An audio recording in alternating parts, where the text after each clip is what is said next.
নিয়োগ দুর্নীতি মামলায় জেলবন্দি বিধায়ক জীবনকৃষ্ণ সাহা, তার বিরুদ্ধে এই বিস্ফোরক অভিযোগ শুভেন্দু অধিকারীর যে জেলে বসেই তোলাবাজি করছেন তিনি এবং এখনো চাকরির জন্য টাকা তুলছেন জীবনকৃষ্ণ সাহা, এমনই দাবি তার। একই সঙ্গে অবিলম্বে এই কণ্ঠস্বরের নমুনা পরীক্ষা করারও দাবি তুলেছেন তিনি। অপরাধী প্রমাণিত হলে নিয়োগ দুর্নীতির সব মামলা রাজ্য থেকে সরানো হোক, ইডির কাছে এমনই আর্জিও জানিয়েছেন শুভেন্দু অধিকারী।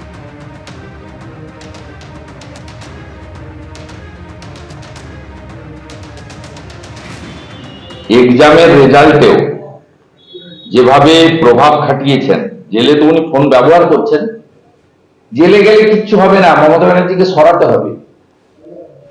এই পার্থদের মতো চোরেরা, জীবনকৃষ্ণ সাহাদের মতো চোরেরা ইডি ধরে 5 দিন 10 দিন পিসিতে রাখছে তাদের কাছে, তারপরে তো জেলে পাঠাতে হচ্ছে। জেলে তো 5 স্টার ব্যবস্থা করে দিয়েছে।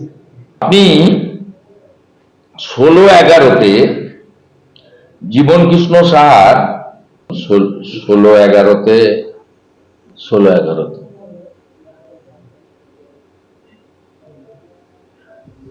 পুরনো না, 16-11। তাই তৃণমূল মানে চোর, আর মমতা ব্যানার্জিকে যদি সরাতে না পারেন, এই রাজ্যের 2 কোটির বেশি শিক্ষিত বেকার, 1 কোটির কাছাকাছি পেটের টানে বাইরে চলে যাওয়া পরিযায়ী শ্রমিক, এদের কোনো নিস্তার নেই।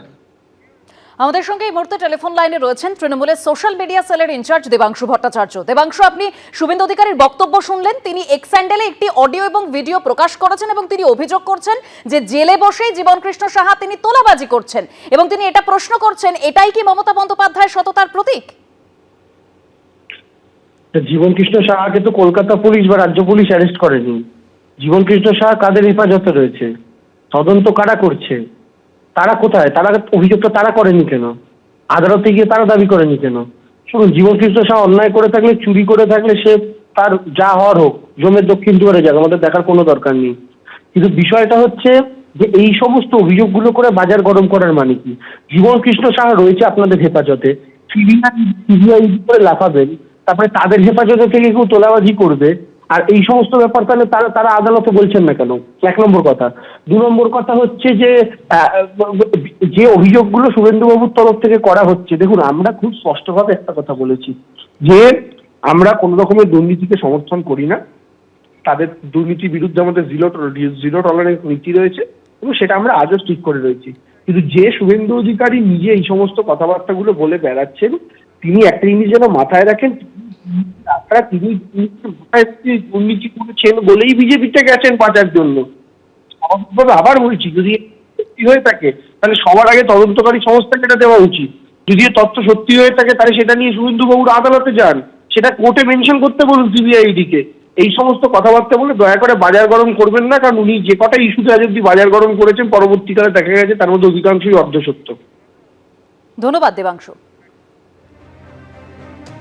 আসি পরের খবরে। এসএসসির তালিকা প্রকাশের পর বিতর্ক, ইন্টারভিউয়ে ডাক পেলেন না চাকরিহারা আন্দোলনকারীদের প্রথম সারির মুখরা। প্রাক্তন সিবিআই কর্তা উপেন বিশ্বাসের দ্বারস্থ হয়েছেন চাকরিহারা সুমন বিশ্বাস।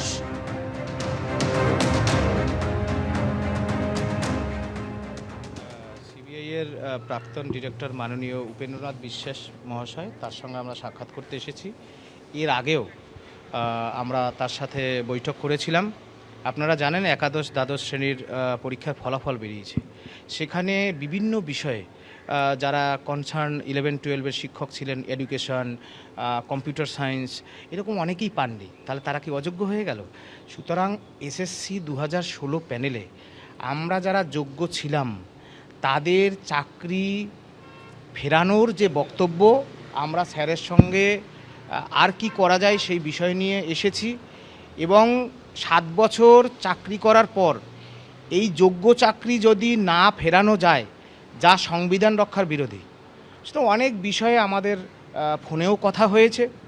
সেইগুলোকে বাস্তবের মাটিতে, লড়াইয়ের ময়দানে এবং কোর্টের লড়াইয়ে বাস্তব রূপ দেওয়ার অন্তিম প্রচেষ্টা আমরা করার জন্য এসেছি, স্যারের পরামর্শ নেওয়ার জন্য।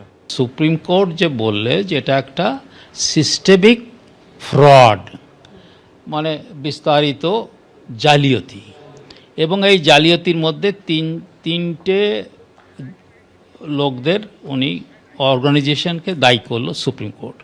একটা হচ্ছে এসএসসি, আর একটা হচ্ছে বোর্ড, আর একটা সরকার। তাহলে এরা যে চাকরিটা এদের চলে গেছে তার জন্য দায়ী সরকার। আমার পরামর্শ দিয়েছি যে কিভাবে করা যেতে পারে, সেই আলোচনাই হচ্ছে। সেটা তো অনেক বিস্তারিত এবং একটু এখনও আমরা তো যেহেতু আইনের লড়াই তো তারা করবে। এখন আমি তো আইনের লোক না, আইনের লোক না, এই তদন্ত হয় ইত্যাদি সেই ব্যাপারে। তো তার কিছু পয়েন্ট ওরা আমার কাছে আলোচনা